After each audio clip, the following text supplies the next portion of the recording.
Hello dear students, welcome to the Pharmastar, welcome to the bright future.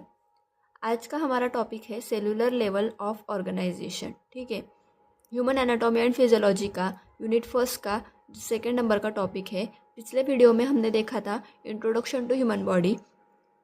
अभी इस वीडियो में हमारा नेक्स्ट टॉपिक है सेलुलर लेवल ऑफ ऑर्गेनाइजेशन, और इसमें बहुत सारे सब टॉपिक्स है जो कि सभी के सभी सेल से रिलेटेड है, जैसे कि structure and function of cell. इसमें हम देखेंगे सेल का स्ट्रक्चर, फंक्शन और बहुत सारी चीज़ें, सेल के कॉन्स्टिट्यूएंट्स, वो उनका स्ट्रक्चर कैसा है, सेल के टाइप्स कौन से हैं, और सेल के कॉन्स्टिट्यूएंट्स का क्या क्या फंक्शन है, वो सब हम इस पॉइंट में देखेंगे इन डिटेल। ठीक है, नेक्स्ट पॉइंट है transport across the cell membrane. Cell membrane के अक्रॉस, सेल मेम्ब्रेन जो है वो सेमी परमेबल मेम्ब्रेन रहता है, तो उसके अक्रॉस कौन से मॉलिक्यूल्स परमेबल है और कौन से नहीं परमेबल है, इस टॉपिक में हम ये पढ़ेंगे। और वो ट्रांसपोर्ट कौन से मैकेनिज्म से होता है, कैसे होता है, ये सब इस पॉइंट में हम पढ़ेंगे। ठीक है, नेक्स्ट है cell division, cell junction.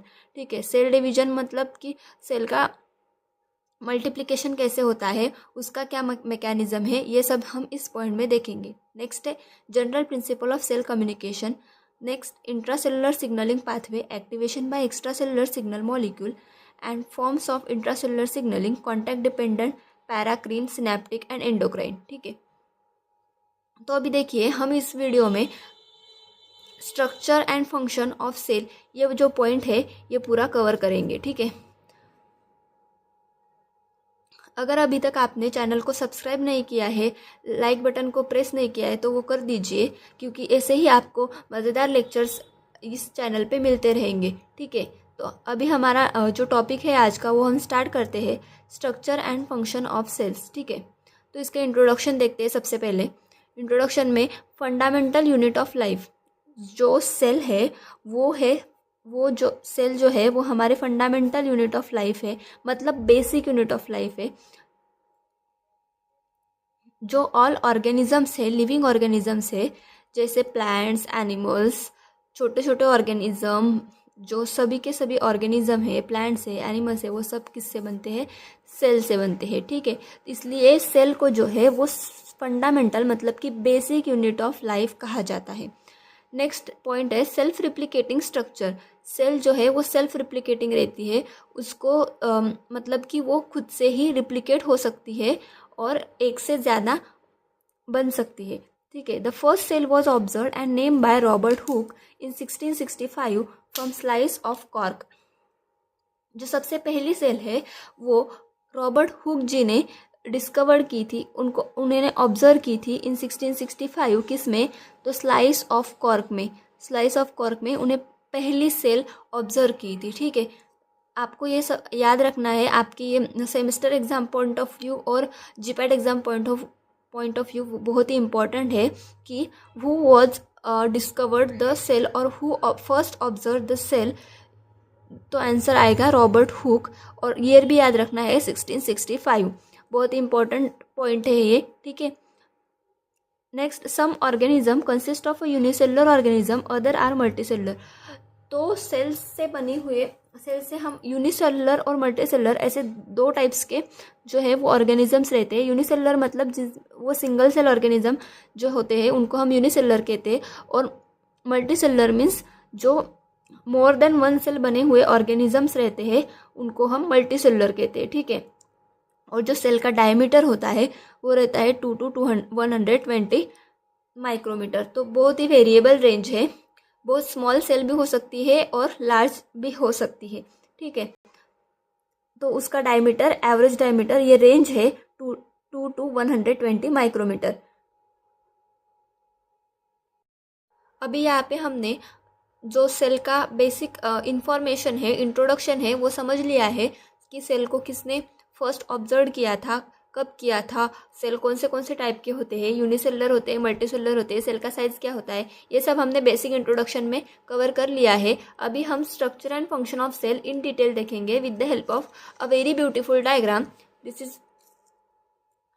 Is the diagram of cell. Okay, now and these are the number of constituents which are involving in the cell and specialized for the different functions. Okay, so most important part of the cell is the nucleus, and we start from here. Okay, so nucleus जो है वो cell का control centre हम कह सकते हैं. ठीक है, जो न्यूक्लियस है वो बीच में, सेल के बीच में रहता है, और इसमें जो है डीएनए प्रेजेंट रहता है. ठीक है, तो यहाँ से सेल जो है पूरा कंट्रोल रहती है. सेल में जो मैकेनिज्म चल रहे हैं, सेल में राइबोसोम हो रहा, जो प्रोटीन का सिंथेसिस कर रहे हैं, जो माइटोकॉन्ड्रिया है वो एनर्जी का प्रोडक्शन कर रहे हैं, वो सब जो प्रोसेसेस है इनका कंट्रोल जो है वो न्यूक्लियस से होता है. सेल, इसलिए न्यूक्लियस को जो है वो सेल्स कंट्रोल सेंटर ऐसा कहा जाता है. Next most important constituent of cell is mitochondria. Okay, mitochondria is responsible for the producing the energy for the cell. Mitochondria को हम पावर हाउस ऑफ सेल ऐसा भी कहते हैं, बिकॉज जो सेल को कंप्लीट प्रोसेस करने के लिए मतलब कि सारे प्रोसेस कैरिड आउट करने के लिए जो एनर्जी चाहिए रहती है वो सब सेल को मिलती है माइटोकॉन्ड्रिया से. ठीक है, इसलिए माइटोकॉन्ड्रिया को पावर हाउस ऑफ सेल ऐसा कहा जाता है. Next most important cell constituent है Golgi complex. Golgi complex collects packages and distribute molecules made in the cell. जो सेल में अलग अलग मॉलिक्यूल्स बनते हैं वो सब कलेक्ट करता है गोल्जी कॉम्प्लेक्स, और वो डिस्ट्रीब्यूट करता है सेल में. ठीक है, जैसे कि एनर्जी बन रही है एटीपी के फॉर्म में माइटोकॉन्ड्रिया से, वो कलेक्ट करेगी और सेल के सारे ऑर्गेनल्स को जो है वो डिस्ट्रीब्यूट करेगी. और अदर जो फूड मॉलिक्यूल है या फिर अदर एनर्जी है इन एनी अदर फॉर्म जो है वो गोल्जी कॉम्प्लेक्स कलेक्ट करती है पैकेजेस में और डिस्ट्रीब्यूट करती है उन मॉलिक्यूल्स को सभी सेल ऑर्गेनल्स में. ठीक है, next important constituent of the cell is ribosome. Ribosome are the tiny protein producing factories. Means जो राइबोसोम है वो उनका फंक्शन क्या है, इनका फंक्शन है प्रोटीन को प्रोड्यूस करना. छोटे छोटे प्रोटीन जो है वो प्रोड्यूस करने का काम जो है वो राइबोसोम करते हैं.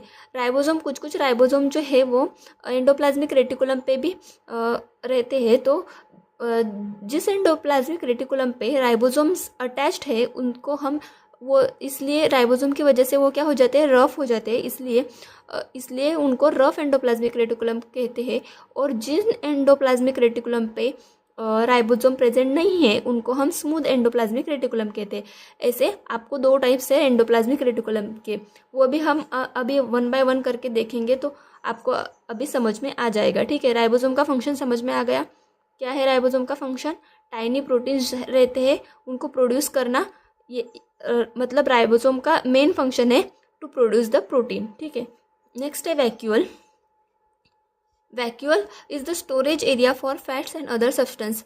सेल के जो अदर फैट्स और अदर सब्सटेंस है उनको स्टोर करने का काम जो है वो वैक्यूल करता है. नेक्स्ट है peroxisome. Okay, this is the peroxisome. You can see this peroxisome vesicles that contain enzymes that carry out particular reactions. जो पेरोक्सिसोम है उसमें एंजाइम स्टोर रहते हैं और वो एंजाइम्स जो है वो पर्टिकुलर रिएक्शंस कैरिड आउट करने के लिए जो है रिस्पॉन्सिबल रहते हैं. इसलिए ये पेरोक्सिसम यही फंक्शन करता है. इसका फंक्शन है एंजाइम्स को स्टोर करना, और जो एंजाइम्स है वो रिस्पॉन्सिबल रहते हैं पर्टिकुलर रिएक्शंस कैरी आउट करने के लिए. ठीक है, नेक्स्ट पार्ट है सेल का centriole. This is the centriole. Okay, centriole are the tiny organs that helps the cell divide. Centriole जो है वो एक छोटा सा ऑर्गेनेल है सेल का जो कि सेल को डिवाइड करने में हेल्प करता है. ठीक है, सेंट्रियोल से ही सेल का डिवीजन का प्रोसीजर जो है वो स्टार्ट होता है. ठीक है, नेक्स्ट है cell membrane. Is the most important organelle of the cell. Okay, now cell membrane made up of double layer of fatty material. It allows some material to pass into and out the cell at thousands of places across the surface. ठीक है, तो cell का membrane जो है वो double layer होता है. आप यहाँ पे देख सकते हैं डबल लेयर है. ठीक है, और फैटी मटेरियल से बना हुआ रहता है. It allows some material to pass. ये सेमी परमेबल मेम्ब्रेन रहता है, इसलिए ये सभी मटेरियल को पास करने के लिए अलो नहीं करता. कुछ कुछ मटेरियल इसमें से पास हो सकते हैं और कुछ कुछ नहीं भी हो सकते, ठीक है। और यहाँ पे thousands of places across the surface, मतलब कि यहाँ पे थाउजेंड्स ऑफ मटेरियल जो है कंस्टिट्यूएंट्स है वो यहाँ पे इन एंड आउट करने के लिए ये जो है मेम्ब्रेन है, एक बाउंड्री है सेल की, इसको हम कह सकते हैं, ठीक है। नेक्स्ट पार्ट है सेल का is the cytoplasm. Cytoplasm is the jelly like fluid between the cell membrane and nucleus. आपको ये बीच में जो जेली लाइक फ्लूइड दिख रहा है, ये बीच में जो कंपार्टमेंट है, इसमें जो भी जितना भी फ्लूइड है उसको हम साइटोप्लाज्म कहते हैं, जिसमें कि ये सारे जो सेल ऑर्गेनेल है वो बाथ है, ठीक है। इस सेल ऑर्गेनेल है वो प्रेजेंट है उसमें, उसको हम बोलते हैं साइटोप्लाज्म। ये एक जेली लाइक फ्लूइड है between the nucleus and the cell membrane, ठीक है। नेक्स्ट कॉन्स्टिट्यूएंट है lysosome. Lysosome where digestion of cell nutrient takes place. यहाँ पे क्या होता है, सेल न्यूट्रिएंट्स का डाइजेशन होता है, सेल में जो न्यूट्रिएंट्स बनते हैं उनका डाइजेशन करने का काम कौन करता है, लाइसोसोम, ठीक है। Now next constituent is the endoplasmic reticulum. Endoplasmic reticulum मैंने जैसे कि आपको बताया कि एंडोप्लाज्मिक रेटिकुलम 2 टाइप्स के होते हैं, smooth endoplasmic reticulum and rough endoplasmic reticulum. अगर एंडोप्लाज्मिक रेटिकुलम पे राइबोसोम प्रेजेंट है तो उनका सरफेस रफ हो जाता है और इसीलिए उनको रफ एंडोप्लाज्मिक रेटिकुलम कहते हैं। और जिस एंडोप्लाज्मिक रेटिकुलम पे राइबोसोम प्रेजेंट नहीं है वो उनको हम स्मूथ एंडोप्लाज्मिक रेटिकुलम कह सकते हैं, ठीक है। अभी इनका फंक्शन क्या है, that move and store materials made by the cell. जो सेल का मटेरियल है, सेल ने बनाया हुआ मटेरियल है, उनको मूव और स्टोर करने का काम जो है वो एंडोप्लाज्मिक रेटिकुलम करता है। और नेक्स्ट पार्ट है डीएनए, जो कि मोस्ट इम्पॉर्टेंट है। उसमें जो है coded information of the cell. और cell we can say that DNA is the deoxyribonucleic acid and which is responsible for storing the information, whole information in the coded form, ठीक है। सो ये सब cell के कॉन्स्टिट्यूएंट्स है, ये सब cell के कॉन्स्टिट्यूएंट के फंक्शन है। यहाँ पे आपको अच्छे से डिटेल में समझ में। ऐसे ही मज़ेदार लेक्चर्स के लिए चैनल को लाइक, शेयर और सब्सक्राइब करें। और अगर आपको जीपैट एग्ज़ाम प्रिपरेशन के लिए बैच ज्वाइन करनी है तो आप इस नंबर पर कांटेक्ट कर सकते हैं, ठीक है। Thank you.